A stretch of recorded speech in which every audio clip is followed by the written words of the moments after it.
नमस्ते। ओम गण गणपतये नमः। आज है मंडे और आज है बातें दिल से दिल तक पहुंचाने का दिन। आज बात करते हैं एक ऐसे शब्द की जो हम सबके अंदर कहीं ना कहीं दबा हुआ है, जिसे हम शिकायतें कहते हैं।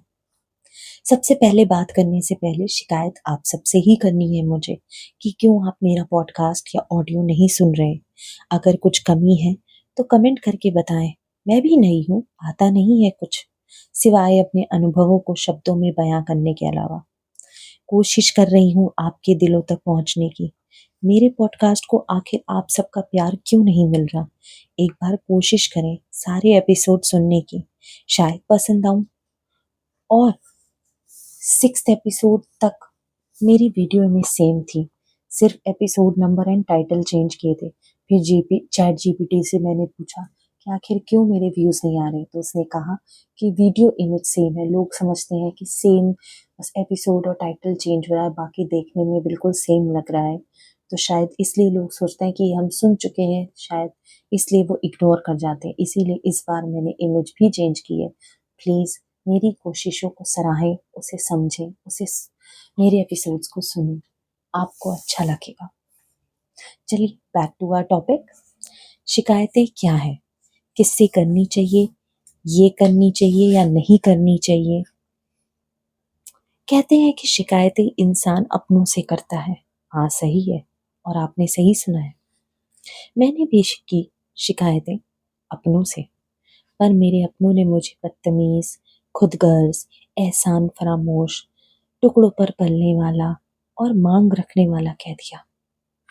जब तक आप करते रहते हैं बिना कुछ मांगे या उम्मीद के या बिना सवाल किए, तब तक आप सही हैं। जैसे ही आपने गलत को गलत और कुछ मांग लिया, तो आपके अपने ही आपको खिलाई हुई रोटी गिनवा देते हैं। अपने भी जब तक अपने होते हैं, जब तक आप अपनी जिंदगी में कामयाब होते हैं। कामयाबी मतलब पैसों से तोली जाती है, और तभी आपकी शिकायतें सुनी और समझी जाती हैं।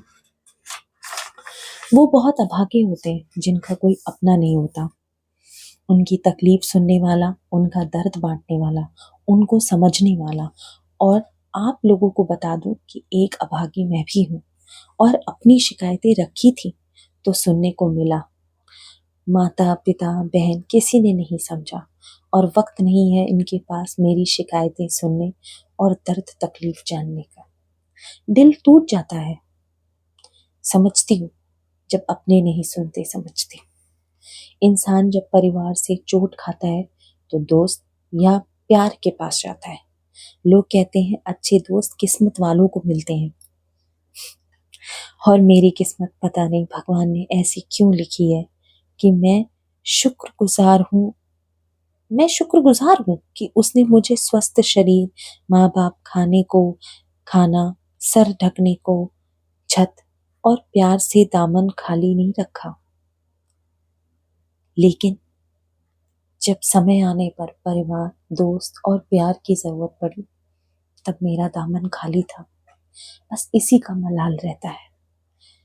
जिसके अपनों ने धुतकारा हो, वो औरों पर ट्रस्ट नहीं कर पाते, और उन्हें ट्रस्ट इश्यूज जैसी चीजों का सामना करना पड़ता है।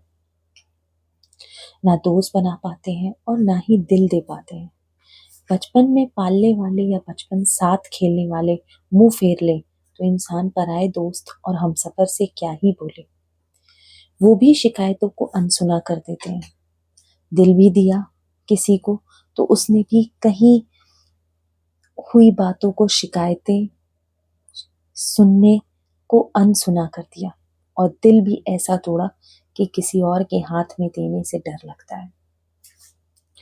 बचपना और लड़कपन के समय हम अपनों के का, दोस्तों का या प्रेम का दरवाजा खटखटाते हैं, लेकिन जब मैच्योरिटी आती है ना, तो वो दरवाजा होता है भगवान का। और मैंने भी वही किया। बचपन से सुना था जब कहीं सुनवाई ना हो तो भगवान का दरवाजा खटखटा लेना चाहिए। और फिर क्या था, मैंने अपनी शिकायतें वहां रखी और इतने सवाल रख दिए सामने कि उनके जवाब का इंतजार आज तक कर रही हूँ। कि मैं क्यों बिना किसी अपने के हूँ, क्यों मैं किसी के लिए अहम या खास नहीं हूँ, क्यों मेरे अपनों ने जब उनको ज़रूरत थी तब प्यार दिखाया, और जब मुझे उनकी मदद या ज़रूरत थी तो मुँह फेर लिया। दोस्त कभी अच्छे नहीं मिले मुझे, ऐसा क्यों? ऐसा नहीं कि मैंने 100% नहीं दिया हो दोस्ती में और प्यार में, फिर भी क्यों मुझे सिर्फ दिल तोड़ने वाले बैकस्टैबर्स दोस्त मिले? जिसको दिल सौंपा उसने दिल इतने बुरे तरीके से तोड़ा कि आज तक मैं चाह के भी नहीं जोड़ पा रही हूँ, और किसी और के लिए दरवाज़ा खुला रख नहीं पा रही हूँ दिल का। और फिर वो सवाल जो हर टूटा हुआ इंसान करता है, भगवान को मेरी तकलीफ क्यों नहीं दिखती? भगवान आखिर सिर्फ मेरे साथ ऐसा क्यों कर रहे हैं?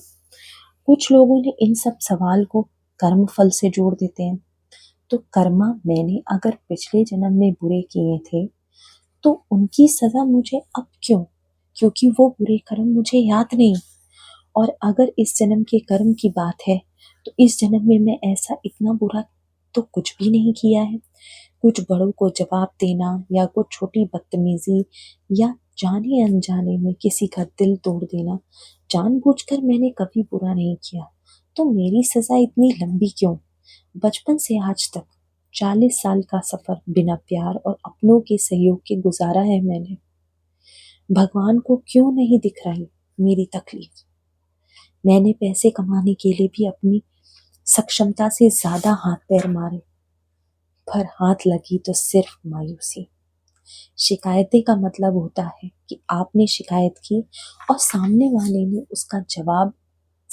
से उसका जवाब आ जाए किसी न किसी रूप में।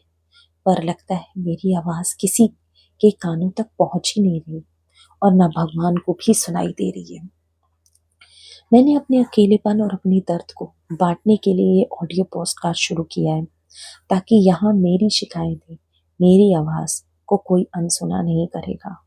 और कहीं ना कहीं मेरे टूटे दिल और मेरे फूटे नसीब और मेरी आर्थिक स्थिति को भी बेहतर करेगा। सोचा तो यही था, पर जिस तरीके से व्यूज आ रहे हैं लगता है कहीं मायूसी ना मिले। पर फिर सोचती हूँ शायद कोई एक ऐसा इंसान भी अगर ये सुनकर मुझसे जुड़े और उसके दिल को सुकून मिले तो मेरी हार जीत का हिसाब बराबर हो जाएगा। आपकी भी कोई शिकायत हो तो कमेंट में लिख दो, भगवान को कह दो, या किसी कागज पे लिख दो। मन हल्का लगेगा, इससे शिकायतें निकल जाएंगी और मन भी हल्का होगा। अगले एपिसोड में मुलाकात होगी और दिल से बातें होंगी। Don't forget to like, comment and subscribe.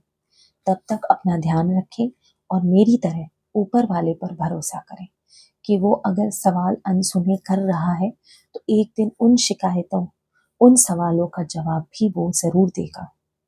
अगर आप अच्छे हैं तो सब अच्छा होगा। Take care, be kind and keep up the hope. Sawan के सोमवार की हार्दिक शुभकामनाएं। धन्यवाद। मिलते हैं अगले एपिसोड में, तब तक के लिए अलविदा।